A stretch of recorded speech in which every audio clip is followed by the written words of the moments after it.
Well, students, I'd like to, that came out wrong. I'd like to welcome you to class this week. What a great week that we have planned. I'm really excited about this week and excited to have you participate. I wanted to begin by showing you a quote journal created by a member of our class. Hopefully this is remaining anonymous. I don't have the permission of this student to show you, but I appreciate their example in including already, or trying to include, 10 quotes in every topic. You can see that they have all their topics with videos added on a blog website that it contains teachings from people like L. Tom Perry and Robert D. Hales and M. Russell Ballard, and you'll just notice Elder Dallin H. Oaks. You'll notice that all the people from the quotes are modern prophets, and because this is Teachings of the Living Prophets, that's what we're looking for. You're welcome to include other quotes, but it'd be best if you had the Teachings of the Living Prophets and at least 10 in each category. So you can see the students' categories right here. There are 10 different categories, and if you were to go on to each of these categories, personal touch is that they've included a video on each of these categories. They have good pictures that I like, but then they also have good concise quotes. They don't all come from the same talk.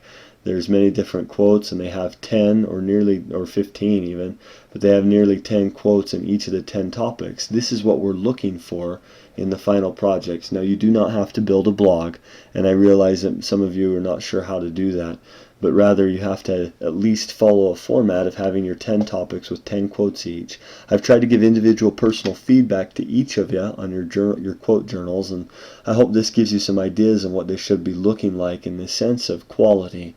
And I appreciate this student's quality, and if we were to go to the home of this student, you could see great things in what they're doing, and I appreciate that. And so, that being said, I'd like to kind of click over to what we're doing in our class today. If you look into our class, oops, that's not what I want right here. Here's our class. We are looking at Elder Oaks and Elder Nelson this week. I'm so excited. I love both of these apostles. Just a month ago, I had the opportunity to teach with Elder Dallin H. Oaks, and I sat on the stand with him in a conference for about 2,000 young single adults, and I was able to present at the same conference, and it was quite an experience.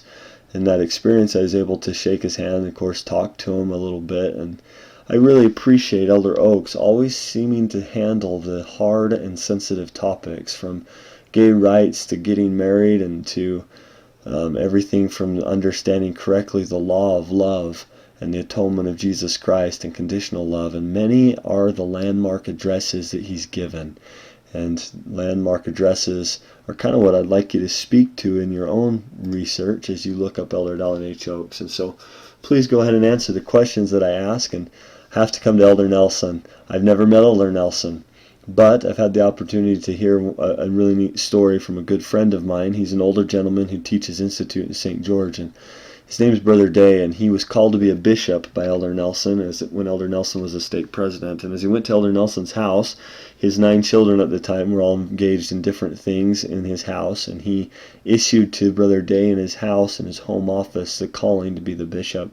And as he did so, he paused, closed his eyes, sat back in his chair, and asked Brother Day to look around, or to listen to all the things. And he could hear coming from the house, and he heard a couple children bickering. He heard somebody practicing the violin. He heard his wife in the kitchen banging pots and pans around trying to get some dinner on the table, and then he heard some other people talking and other music playing, and Elder Nelson just said, this is what the celestial kingdom will be like. Listen to the sounds of the celestial kingdom.